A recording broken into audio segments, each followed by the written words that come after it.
Well, losing your home is heartbreaking, and especially when the land is your livelihood.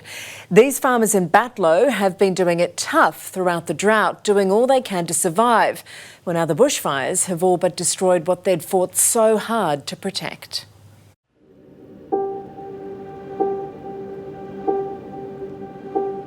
Usually at this time of year, Stuart and Martin Petty would be helping their dad on the farm. Instead, they're fighting to save it. Yeah, our farm's close by, then everyone needs to pitch in, help out. Days after a wall of flames swept through farming communities in the Snowy Mountains, putting out spot fires is still a full-time job. Nothing's going to stop the fire when it's coming through like forest areas. Yeah, just got to let it burn out and then try and control it where we can. Exhausted but desperate to help, it's an all too familiar story.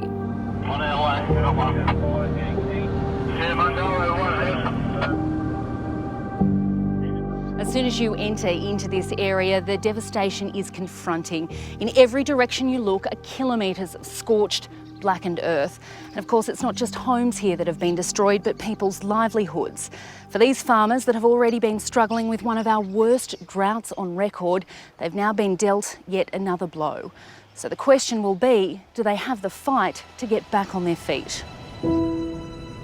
What happened out the back? For livestock farmer Will Reynolds and his uncle Andrew, saying it's been a tough week is an understatement.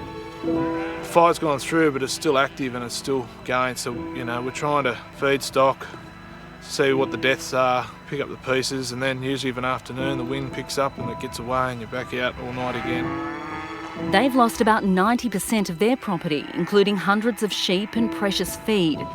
Hungry cattle tonight scrounging around for whatever is left. There's now a rush to sell livestock before the feed runs out. It hasn't been a great year and we were trying to hold off feeding as long as we could, and any bank of feed we had is now gone. All the stock, which joining sheep, that's going to be severely affected as we've had major stock losses.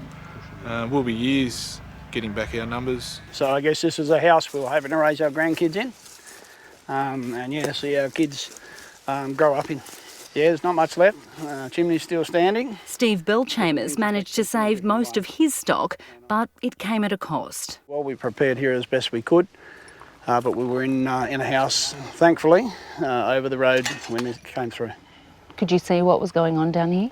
Not so much, because when you're in the middle of the firestorm, everything goes bright orange and you really can't see much. There's a lot of smoke, but we know the intensity that was coming straight through here. So pretty much in no doubt that the place was going to go.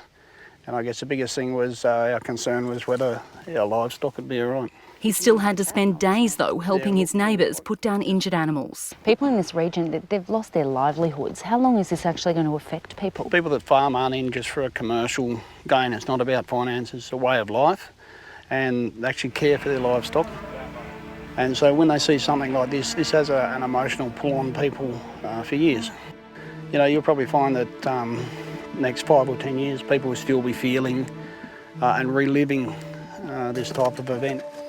Is there anything that you have managed to save from the home? No, I do need to check that fireplace over there because I stuck one of my wife's crystal plates in there, which if it's damaged I'm sure I'll be in trouble.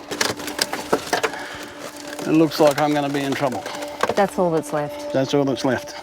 And the heat of those flames has the heat's managed done to inside a combustion stove. We're now on the fire's edge.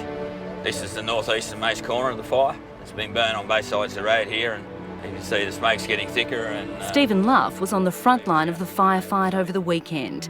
Today he's showing us the devastation. And the fire blew out, took out a lot of farming country and destroyed a lot of livelihoods. Batlow is best known for its apples, and crops have been badly damaged. It's the lifeblood of the town. Greg Moat's orchard has been in his family for generations, and it's taken a big hit. There has been a lot of machinery lost, a lot of scorched apples, there are a lot of scorched trees. It's a kick in the teeth, but I think we're a resilient community. It could take years to recover, and apple and meat prices are expected to rise as a result. They breed them tough in the bush, but this has been one hell of a blow. This is such a small community and everybody here has already been doing it so tough with the drought. Are they going to be able to get back on their feet after this? Of course we will. We have to. We've managed the drought, we've managed it before, and we've had bushfires before, and I think everyone's got to carry on or we wouldn't be here. Farming's not an easy game, otherwise every bugger would be doing it. Yeah, they're tough. They're going to need those two things, resilience and community. They're all in it together.